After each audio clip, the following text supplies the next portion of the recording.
তো বন্ধুরা আজ এক্সপ্লেন করব রেয়াথ অফ দ্য টাইটেন্স। বন্ধুরা আমরা ক্লাস অফ টাইটেন্সে দেখে এসেছি পার্সিয়াস কিভাবে একা লড়েছিল ক্র্যাকেনের মতো দৈত্যের সাথে। এবার পার্সিয়াস ফিরে এসেছে আর এবার তার লড়াই আরো বড় বিপজ্জনক। টাইটেনদের রাগ, দেবতাদের ষড়যন্ত্র আর মাঝখানে আমাদের হিরো মানে পার্সিয়াসের অসাধারণ অ্যাডভেঞ্চার। বন্ধুরা আপনারা যদি প্রথমবার না দেখে থাকেন তাহলে ডেসক্রিপশনে লিংক দেওয়া আছে, গিয়ে দেখে আসতে পারেন, যাতে সেকেন্ড পার্ট বুঝতে আপনাদেরই সুবিধা হয়। তাহলে দেরি না করে শুরু করছি আজকের মুভি এক্সপ্লানেশন। তো মুভির শুরুতে আমরা পার্সিয়াসকে দেখতে পাই, যে ক্র্যাকেনকে হারানোর পর সাধারণ মানুষের মতো জীবন কাটাচ্ছে। তার বউ আয়ু মারা গিয়েছে, তাও সে কোনো দেবতাদের কাছ থেকে সাহায্য চায়নি। পার্সিয়াস তার ছেলে হেলিয়াসকে সঙ্গে নিয়ে সাধারণ জেলেদের মতো জীবন কাটাচ্ছে। হঠাৎ একদিন রাতে জিউস পার্সিয়াসের সঙ্গে দেখা করতে আসে আর পার্সিয়াসকে বলে, আমার তোমার সাহায্যের খুবই প্রয়োজন। একটা ভয়ঙ্কর বিপদ আসতে চলেছে যার প্রভাব আমাদের সবার উপর পড়বে। মানুষেরা আমাদের প্রার্থনা করা বন্ধ করে দিয়েছে। প্রার্থনা বন্ধ হওয়াতে দেবতাদের শক্তিও কমে যাচ্ছে। যখন আমাদের দেবতাদের শক্তি কমে যেতে শুরু করে তখন আমাদের সব রচনাও ধ্বংস হতে শুরু করে। পার্সিয়াস তখন জিউসকে জিজ্ঞাসা করে, এর মানে টার্টাসের দেওয়াল ভেঙে যাচ্ছে? জিউস পার্সিয়াসকে বলে, হ্যাঁ তুমি ঠিকই ভেবেছো। টার্টাসের দেওয়াল ভেঙে পড়াতে সেখানে বন্দি থাকা সব রাক্ষস ভূপৃষ্ঠের বাইরে চলে আসছে এবং কিছু রাক্ষস তো চলেও এসেছে। যদি দেবতাদের শক্তি আরো কমে তাহলে দেবতারা মরতে শুরু করবে আর আমার বাবা ক্রোনোস মুক্ত হয়ে যাবে। ক্রোনোস যদি মুক্ত হয়ে যায় তাহলে সে পুরো ব্রহ্মাণ্ডকেই ধ্বংস করে দেবে। এই কঠিন সময়ে আমাদের একে অপরের পাশে থেকে তাকে আটকানোর চেষ্টা করতে হবে, তখনই আমাদের সব শক্তি কাজ করবে। কিন্তু পার্সিয়াস জিউসকে বলে, আমি আমার ছেলেকে ছেড়ে যেতে পারবো না। সেটা শুনে জিউস সেখান থেকে চলে যায়। এবার টার্টাস মানে সহজ কথা যাকে আমরা পাতাল লোক বলতে পারি, সেখানে জিউস, পোসাইডন আর জিউসের ছেলে এবং যুদ্ধের দেবতা এরিস একসঙ্গে পাতালের রাজা এরিসের কাছে যায় সাহায্য চাওয়ার জন্য। তখন এরিস জিউসকে জিজ্ঞাসা করে, আমার ভাই পার্সিয়াস কোথায়? জিউস এরিসকে বলে, পার্সিয়াস মাছ ধরার জন্য সমুদ্রে গিয়েছে। এরিস এটা শোনার পর বলে, দরকারের সময় সে মাছ ধরতে গিয়েছে? এই কথা থেকে বোঝা যায় যে এরিস পার্সিয়াসকে হিংসা করে, কারণ তার মনে হতো জিউস তাকে নয় পার্সিয়াসকে বেশি ভালোবাসতো। এবার সবাই এডিসের সঙ্গে দেখা করে এবং জিউস এডিসের কাছে টার্টাসের দেওয়ালগুলো রিপেয়ার করার জন্য পারমিশন চায়। তখন এডিস জিউসকে বলে, যে মানুষটা নিজের শক্তি আর লালসার বশে আমাকে এই পাতালে পাঠিয়েছিল সে আজকের আমার কাছে সাহায্য চাইছে। জিউস বলে, ভাই আমাদের আগের সব কথা ভুলে গিয়ে আবারও এক হওয়া উচিত। এডিস বলে, ঠিক আছে, কিন্তু আমার কিছু শর্ত আছে। তখন জিউস আর পোসাইডনের ওপর কিছু ক্রিয়েচার আক্রমণ করে দেয়। এই আক্রমণে পোসাইডন খুব খারাপভাবে জখম হয়ে পড়ে। এই আক্রমণ হেডিসই করিয়েছিল জিউসের সঙ্গে ডিফেন্স নেওয়ার জন্য। তখন হঠাৎ এরিসও জিউসের ওপর আক্রমণ করে দেয়, যেটা দেখার পর জিউস খুবই অবাক হয়ে যায়, কারণ তার নিজের ছেলে তার সাথে বিশ্বাসঘাতকতা করেছে। এরিস বারবার জিউসের ওপর আক্রমণ করতে থাকে, যার ফলে জিউস অজ্ঞান হয়ে যায়। জিউসের অজ্ঞান হয়ে যাওয়ার পর এরিস জিউসের ঠান্ডার বড়িকে ছিনিয়ে নেয়। অন্যদিকে টার্টাস থেকে অনেক রাক্ষস বার হয় এবং একটা থাইমেরা নামক রাক্ষস টার্টাস থেকে বার হয়ে পার্সিয়াস যে গ্রামে থাকতো সেখানে চলে আসে। থাইমেরাকে দেখতে পেয়ে পার্সিয়াস তার পিছন পিছন যেতে থাকে এবং সব জায়গায় তার ছেলেকে খুঁজতে লাগে। থাইমেরা গ্রামের সব জায়গায় আগুন লাগিয়ে মানুষদের মেরে ফেলে, তাই পার্সিয়াস থাইমেরাকে বন্দি করে তাকে মেরে দেয়। কিন্তু পার্সিয়াস থাইমেরার সঙ্গে যুদ্ধে অনেকটা আহত হয়ে পড়ে, তাই সে চিকিৎসার জন্য কাইট নামের একটা মহিলার কাছে যায়। কাইট তখন পার্সিয়াসকে বলে, পুরো বিশ্বের রাক্ষসীরা সব জায়গায় আক্রমণ করছে, যেগুলো তুমি জানো যেহেতু তুমি দেবতার ছেলে। পার্সিয়াস তখন কাইটকে বলে, আমার ছেলের একজন বাবার প্রয়োজন এবং আমি আয়ুকে কথা দিয়েছিলাম আমি হেলিয়াসকে ছেড়ে কখনো কোথাও যাব না, বরং তাকে সঙ্গে নিয়ে সাধারণ জেলের মতো জীবনযাপন করব। কাইট পার্সিয়াসকে বলে, নর্মাল টাইমে এগুলো তো ঠিক আছে, কিন্তু তোমার কাছে যেহেতু শক্তি আছে তাই তোমার কিছু কর্তব্যও আছে। এরপর পার্সিয়াস হেলিয়াসকে সঙ্গে নিয়ে মাউন্ট অফ আইডলসে যায় নিজের বাবা জিউসের সঙ্গে দেখা করার জন্য। মাউন্ট অফ আইডলসকে স্বর্গের সবচেয়ে কাছের জায়গা বলে মনে করা হয় এবং সেখানে সাধারণ মানুষেরা দেবতাদের প্রার্থনা করত। পার্সিয়াস তার বাবা জিউসের প্রার্থনা করতে শুরু করে, কিন্তু সেখানে জিউস না এসে পোসাইডন আসে, যে খুব খারাপভাবে জখম ছিল। তখন পার্সিয়াস পোসাইডনকে দেখে তাকে জিজ্ঞাসা করে, আপনার কি হয়েছে? পোসাইডন পার্সিয়াসকে বলে, হেডিস আর এডিস ক্রোনোসের সঙ্গে হাত মিলিয়েছে এবং মানুষদের বিপক্ষে চলে গেছে। সমস্ত দেবতা অদৃশ্য হয়ে গেছে। পার্সিয়াস তখন জিজ্ঞাসা করে, আমার বাবা কোথায়? পোসাইডন তাকে বলে, জিউসকে টার্টাসে বন্দি করা হয়েছে আর এই পুরো ব্রহ্মাণ্ডে তুমি সবার শেষ ভরসা, না হলে এক ভয়ঙ্কর পরিস্থিতি সৃষ্টি হয়ে যাবে। পার্সিয়াস তখন বলে, আমি ওদের কিভাবে বাঁচাবো? আমি তো শুধুমাত্র অর্ধ দেবতা। পোসাইডন তার কথাগুলো শুনে তাকে বলে, তাহলে তোমাকে আরো একটা অর্ধ দেবতাকে খুঁজে বের করতে হবে। অ্যাজেনর, আমার ছেলে, যে রানী অ্যান্ডোমেরার ওখানে বন্দি আছে। তুমি তাকে গিয়ে বলো তোমাকে হ্যাফাস্টিসের কাছে নিয়ে যাওয়ার জন্য, যে টার্টাসে কিভাবে যেতে হবে সেটা জানে। পোসাইডন পার্সিয়াসকে তার ত্রিশূলও দেয় আর বলে, তুমি এটাকে ব্যবহার করো এবং আমার ছেলে যদি এর যোগ্য হয় তাহলে এটা তাকে দিয়ে দিও। এটা বলার পর পোসাইডন ভস্মে পরিণত হয়। অন্যদিকে টার্টাসে এরিস আর এরিস জিউসকে বন্দি করে তাকে বলে, আমাদের বাবা একটা প্রস্তাব পাঠিয়েছে, যদি আমরা তাকে এই জায়গা থেকে মুক্ত হতে সাহায্য করি তাহলে উনি কিছু দেবতাকে চিরকাল অমর করে দেবেন। জিউস তখন এরিসকে বলে, তুমি ভুলে গিয়েছো হয়তো, ক্রোনোসই আমাদের মারার চেষ্টা করেছিল। জিউস আরও বলে, হেডিস তুমি একটা কথা বলো, বাবা আমাদের অমর করে দেবে বলছে, কিন্তু তার চাইটা কি? হেডিস তখন বলে, আমরা ওনাকে আপনার বেঁচে থাকা শক্তিগুলোকে দেওয়ার প্রস্তাব দিয়েছি, যাতে তিনি টার্টাস থেকে নিজেকে মুক্ত করতে পারেন। জিউস এই কথাটা শুনে খুবই দুঃখিত হয়ে পড়ে। অন্যদিকে পার্সিয়াস প্যাগাসিসে বসে অ্যারাগসের দিকে যাত্রা শুরু করে এবং রানী অ্যান্ডোমেরার কাছে যায়। পার্সিয়াস রানী অ্যান্ডোমেরার কাছে অ্যাজেনরের সঙ্গে দেখা করার জন্য পারমিশন চায়। রানী অ্যান্ডোমেরা পার্সিয়াসকে সঙ্গে নিয়ে সেখানে যায় যেখানে অ্যাজেনরকে বন্দি করে রাখা হয়েছিল। পার্সিয়াস অ্যাজেনরের সঙ্গে দেখা করে এবং তাকে বলে, আমি তোমার চাচাতো ভাই, আমি জিউসের ছেলে, আমার নাম পার্সিয়াস, আমি তোমার মতোই একজন অর্ধ দেবতা। অ্যাজেনর তখন পার্সিয়াসকে বলে, যদি তোমাকে আমার বাবা পাঠিয়ে থাকে তাহলে তোমার সাথে আমি কোনো কথাই বলবো না। পার্সিয়াস তখন অ্যাজেনরকে বলে, তোমার বাবা পোসাইডন মারা গিয়েছে। অ্যাজেনর তখন বলে, দেবতারা তো কখনোই মারা যায় না।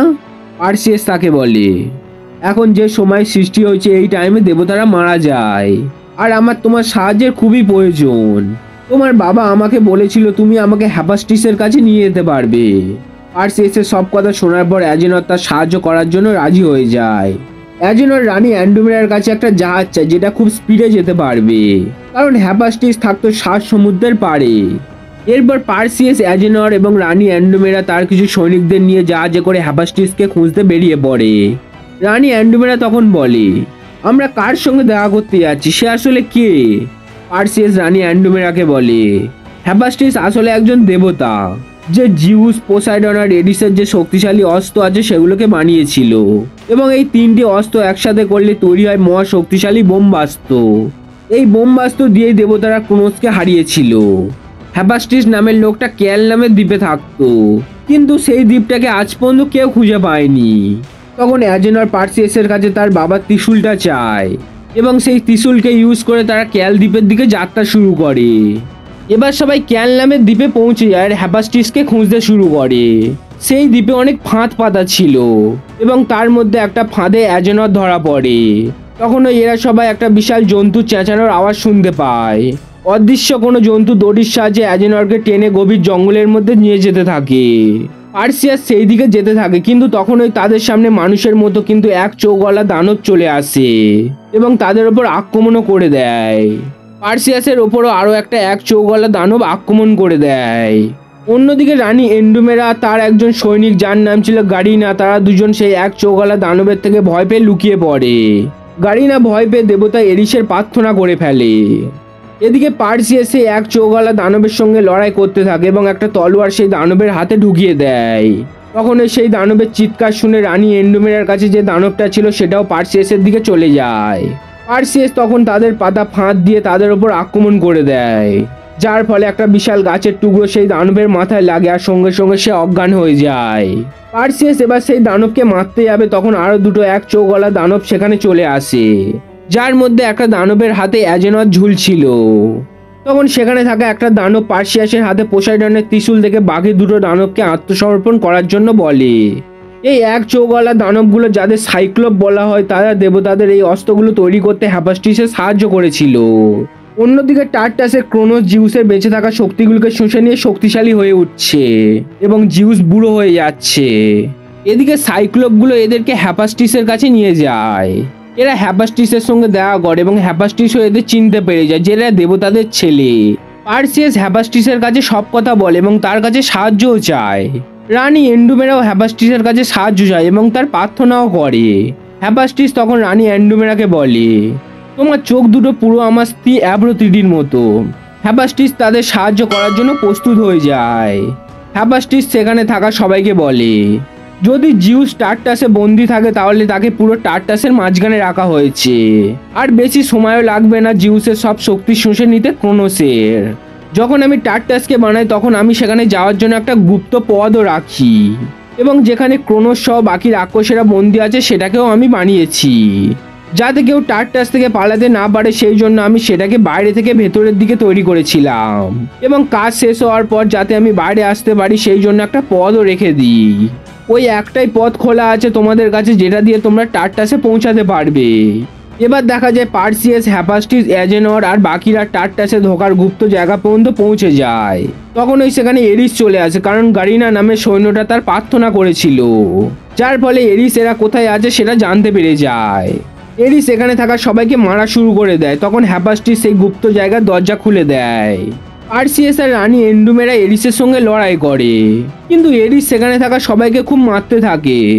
তখন হ্যাপাস্টিস এরিসকে আটকায়, এবং সেই সময় পার্সিয়াস, অ্যাজেনর আর রানী এন্ডুমেরা সেই দরজা দিয়ে ভেতরে চলে যায় আর দরজা বন্ধ হয়ে যায়। এদিকে এরিস হ্যাপাস্টিসকে মেরে ফেলে। পার্সিয়াস, অ্যাজেনর আর রানী এন্ডুমেরা টার্টাসের দিকে যেতে থাকে। টার্টাস একটা ভুল বলার মতো ছিল, কিন্তু সেখানে থাকা সমস্ত দরজা নিজে থেকেই পরিবর্তন হতে থাকতো। ওরা আসল দরজা খুঁজতে খুঁজতে একে অপরের থেকে আলাদা হয়ে যায়। পার্সিয়াসও একা হয়ে যায়। তখন একটা কিয়েচার তার উপর আক্রমণ করে দেয়। পার্সিয়াস সেই কিয়েচারের সঙ্গে যুদ্ধ করে এবং তাকে মেরেও দেয়। কিছুক্ষণ খোঁজার পর পার্সিয়াস পৌঁছে যায় টার্টাসে। তখন সেখানে অ্যাজেনর আর রানী এন্ডুমেরাও চলে আসে। এবার জিউস এডিসের কাছে ক্ষমা চায় আর বলে তুমি কি আমাকে ক্ষমা করতে পারবে, কারণ আমি তোমাকে এই পাতাল লোকে পাঠিয়েছিলাম। এডিস তখন বলে তুমি কি আমাকে জিজ্ঞাসা করছো? জিউস বলে তুমি এখন যা সব করছো আমি তার জন্য তোমাকে আগেই ক্ষমা করে দিয়েছি, আমাকে এখান থেকে মুক্ত করো ভাই। তখন এই এডিসের ওপর এডিস আক্রমণ করে দেয় আর বলে যে তোমার নিজের ভাইয়ের প্রতি নরম হয়ে পড়া স্বভাবকে আমি কখনোই পছন্দ করব না। এডিস জিউসের থান্ডারবোল্ট নিয়ে এডিসকে মারার চেষ্টা করে, কিন্তু জিউস তার শক্তি দিয়ে এডিসকে আটকায় আর বলে আমি বেঁচে থাকতে কখনোই তোমাকে এটা করতে দেবো না। তখন এডিসও জিউসের ওপর বিশ্বাস করে ফেলে, কারণ যতই হোক তারা ভাই ভাই ছিল। অন্যদিকে ক্রোনোসও জিউসের শক্তি শুষে নিয়ে শক্তিশালী হয়ে ওঠে। এডিস আর এডিস যুদ্ধ করতে করতে নিচে পড়ে যায়। তখন সেখানে পার্সিয়াস, অ্যাজেনর আর রানী এন্ডুমেরা চলে আসে। পার্সিয়াস জিউসকে সেখান থেকে মুক্ত করার চেষ্টা করতে থাকে। তখন জিউস পার্সিয়াসকে বলে পার্সিয়াস তোমার শরীরের ভিতরে শক্তি দিয়ে তুমি চেষ্টা করো। পার্সিয়াস তার সর্বশক্তি ইউজ করে জিউসকে আবার মুক্ত করে ফেলে। তখন ক্রোনোস আর এডিস তাদের উপর আক্রমণ করে, কিন্তু এডিস এডিসকে আটকায়। ওরা সবাই জিউসকে এখান থেকে নিয়ে চলে যাচ্ছিল। তখন এডিস এডিসের কাছ থেকে অস্ত্র কেড়ে নিয়ে জিউসের দিকে ছুঁড়ে দেয়। জিউসের গায়ে অস্ত্র লাগাতে জিউস ভয়াবহ আহত হয়ে পড়ে। তখন জিউস, পোসাইডন আর এডিসের অস্ত্রকে একসঙ্গে জোড়ে, আর সঙ্গে সঙ্গে তারা টার্টাস থেকে বার হয়ে যায়। এরা সবাই টার্টাস থেকে বার হয়ে অ্যারাগসের সৈন্যরা যেখানে যুদ্ধ করছিল সেখানে পৌঁছে যায়। ওখানে রানী এন্ডুমেরা সৈন্যরা যুদ্ধের জন্য প্রস্তুত হয়ে যায়। ওরা জিউসকে একটা তাঁবুর মধ্যে নিয়ে আসে। তখন জিউস পার্সিয়াসকে বলে ক্রোনোস আমাকে মারতে আসবে, কিন্তু তাকে আটকানোর ক্ষমতা নেই আমাদের। আমি পুরো ব্রহ্মাণ্ডকে তোমার জন্য সুরক্ষিত করতে চেয়েছিলাম, কিন্তু আমি করতে পারিনি। পার্সিয়াস তখন জিউসকে বলে আমাকে আপনার কথাগুলো মেনে নেওয়া উচিত ছিল। জিউস পার্সিয়াসকে জিজ্ঞাসা করে তুমি আমাকে টার্টাস থেকে বার করে আনলে, আমার প্রাণও বাঁচালে, এগুলো তুমি করলে কিভাবে? পার্সিয়াস জিউসকে বলে আমি সবসময় ভাবতাম আমার ছেলের কাছে আমাকে ফেরত চলে যেতে হবে। এটা শোনার পর জিউস বলে তুমি এই ভাবনাটাকে সবসময় মনের মধ্যে রাখবে। আর হ্যাঁ, বোমবাস্ত একমাত্র ক্রোনোসকে হারাতে পারবে, আবার সেটা যখন তোমার হাতে থাকবে। পার্সিয়াস রানী এন্ডুমেরাকে বলে বোমবাস্তের মাত্র দুটো ভাগই আমাদের কাছে আছে, পোসাইডনের ত্রিশূল আর এডিসের ভালা, কিন্তু আমাদের জিউসের থান্ডারবোল্টও লাগবে, যেটা এখন এডিসের কাছে আছে।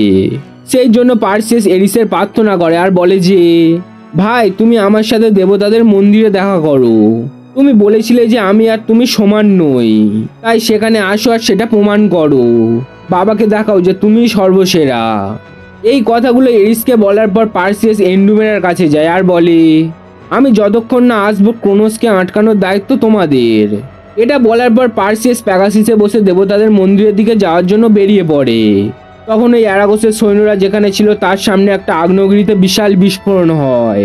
সেখান থেকে অনেক রাক্ষস বার হয় আর অ্যারাগোসের সৈন্যদের সঙ্গে লড়াই করতে থাকে। অ্যাজেনর ও রানী এন্ডুমেরা সৈন্যদের সঙ্গে রাক্ষসদের সাথে লড়াই করতে থাকে। অন্যদিকে পার্সিয়াস দেবতাদের মন্দিরে পৌঁছে এরিসকে দেখতে পায়। এরিস সেখানে একা ছিল না, বরং এরিস তার সঙ্গে করে পার্সিয়াসের ছেলে হেলিয়াসকে নিয়ে এসেছিল। পার্সিয়াস সেটা দেখে এরিসকে বলে, তুমি হেলিয়াসকে কিছু করবে না। এরিস তখন বলে, আমি একে কিছু করব না, বাস তোমাকে শুধু মেরে ফেলবো। আমি চাই যে তোমার ছেলে দেখুক যদি তার সামনে তার বাবাকে কেউ কেড়ে নেয় বা মেরে ফেলে তাহলে কেমন লাগে। এটা বলার পর দুজনের মধ্যে যুদ্ধ শুরু হয়। এরিস পার্সিয়াসের থেকে অনেক শক্তিশালী ছিল, তাই সে পার্সিয়াসকে খুবই মারতে থাকে। কিন্তু পার্সিয়াস সবসময় সত্যের পথে চলতো, তাই সে এরিসকে হারিয়ে দেয় এবং জিউসের থান্ডারবোল্ট এরিসের শরীরে ঢুকিয়ে তাকে মেরে দেয়। এরপর পার্সিয়াস 3টি অস্ত্রকে এক জায়গায় জুড়ে বোমাস্ত্র তৈরি করে এবং যেখানে যুদ্ধ হচ্ছে সেখানে যেতে থাকে। যুদ্ধস্থলে তাঁবুর মধ্যে অসুস্থ অবস্থায় পড়ে থাকা জিউসের কাছে এডিস আসে আর জিউসকে বলে, ভাই আমি তোমাকে ক্ষমা করে দিয়েছি। এডিস তার শক্তি ইউজ করে জিউসকে আবার শক্তিশালী করে দেয়। এরপর জিউস আর এডিস বাইরে গিয়ে সবার মতো যুদ্ধ করতে থাকে রাক্ষসদের সঙ্গে এবং খুব সহজে তারা অনেক রাক্ষসকে মেরেও ফেলে। তখন সেই আগ্নেয়গিরির মধ্যে আরো একবার বিশাল বিস্ফোরণ হয় এবং ক্রোনোস বেরিয়ে আসে। জিউস আর এডিস ক্রোনোসের সঙ্গে লড়াই করে কিন্তু তাও তাকে আটকাতে পারে না, কারণ ক্রোনোস অনেক শক্তিশালী ছিল। ক্রোনোস বারবার তাদের উপর আক্রমণ করতে থাকে। তখন সেখানে পার্সিয়াস বোমাস্ত্র নিয়ে চলে আসে এবং ক্রোনোসের কাছে যায়। জিউস দেখে নিয়েছিল যে পার্সিয়াস বোমাস্ত্র নিয়ে চলে এসেছে, তাই সে তার ভাই এডিসকে বলে, ভাই এবার আমরা দুজন একসাথে ক্রোনোসের ওপর আক্রমণ করি। কিন্তু তাও ক্রোনোসের কিছুই হয় না। ক্রোনোস এদের ওপর এবার একটা শক্তিশালী আক্রমণ করে যাতে এডিস বেঁচে যায়, কিন্তু জিউস আবারও আহত হয়ে পড়ে। তখন পার্সিয়াস সেই ক্রোনোসের ভেতরে চলে যায় আর বোমাস্ত্র দিয়ে তার উপর আক্রমণ করে দেয়। এর ফলে একটা বিরাট বিস্ফোরণ হয় আর ক্রোনোসের পর্বের এখানেই অন্তিম ঘটে। পার্সিয়াস এবার নিচে আসে আর এডিস তাকে বলে, তোমার বাবা তোমার জন্য অপেক্ষা করছে। জিউস তখন পার্সিয়াসকে বলে, তোমার শক্তিকে সবসময় ভালো কাজে ইউজ করবে পার্সিয়াস। এটা বলার পর জিউস ভস্মে পরিণত হয়। এর সাথে দেবতাদের রাজা জিউসের পর্বের অন্তিম ঘটে। হেডিস তখন পার্সিয়াসকে বলে, আমার সব শক্তি শেষ হয়ে গেছে, কিন্তু কে জানে আমি এইসব ছাড়াই বেশি শক্তিশালী হয়ে উঠতেই পারি। পার্সিয়াসের ছেলে হেলিয়াস পার্সিয়াসকে বলে, বাবা আমরা বাড়ি ফিরে যাই, সেখানকার কথা খুব মনে পড়ছে আমার। কিন্তু পার্সিয়াস বলে, আমরা আর বাড়ি ফেরত যেতে পারবো না। পার্সিয়াস হেলিয়াসকে তার তলোয়ারটা দেয় আর বলে, তুমি এটাকে সামলাতে পারবে? হেলিয়াস বলে, হ্যাঁ বাবা। এখানে এই মুভির এন্ডিং ঘটে। তো দর্শক বন্ধুরা, কেমন লাগলো আজকের এই অসাধারণ মুভিটা? প্লিজ কমেন্টে জানাও, লাইক অ্যান্ড সাবস্ক্রাইব করতে ভুলো না, কারণ সামনে আরো রহস্যময় কন্টেন্ট আসতে চলেছে এই চ্যানেলে।